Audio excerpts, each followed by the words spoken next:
These shiny black pearls look like tiny marbles, made by the ton. In 8 seconds, we'll rewind all the way back to powder. It starts as tapioca starch, cassava turned into a fine powder, stacked like bricks before it ever becomes chewy. First, quality control checks moisture and texture. One tiny change here can turn perfect chew into sad mush. Then the powder gets sifted smooth, and a magnet pass catches anything that doesn't belong. Clean inputs, clean output. That signature boba taste starts as syrup, warm, dark, and controlled, because the dough needs heat to come alive. Hot syrup hits the starch and the magic begins. It turns from powder into a stretchy dough, almost like edible rubber. A short rest let moisture spread evenly. This is where chew gets engineered, slowly, not violently. Next stop, extrusion. The machine turns dough into endless ropes, perfectly consistent, because humans can't repeat that fast.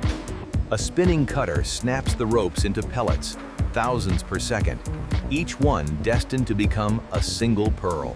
Tumbling rounds the pellets into spheres. No hand rolling, just physics, friction, and a lot of stainless steel. A whisper of starch keeps them from sticking. Too much and they go chalky, too little and you get one giant boba blob. Screen sort by size. The goal is consistency, because a drink shouldn't have one pearl the size of a grape. Now they cook. Pearls hit boiling water and start transforming. Starch gels, surfaces seal, and the chew begins. As they cook, they turn slightly translucent and springy. Timing here is everything. Seconds matter. A cold rinse stops cooking on the spot. That sudden chill locks in the bite instead of letting them turn gummy. Then comes the soak.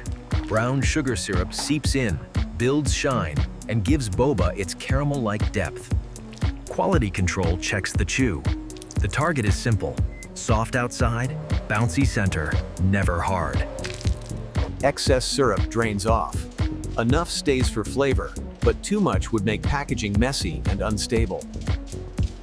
Now the portions get weighed at high speed, time adjustments, non-stop, so every pack is consistent. Pouches form, fill, and seal in one continuous motion. The seal is the difference between fresh chew and sad leak. A heat treatment step keeps them food safe and shelf stable. Industrial boba is basically comfort food with engineering. Then it's boxed and palletized. Robots do it fast and gentle, because squished pearls are a crime. From starch to syrup to chew, made in bulk, but built for that one satisfying moment, the pearls dropping into tea.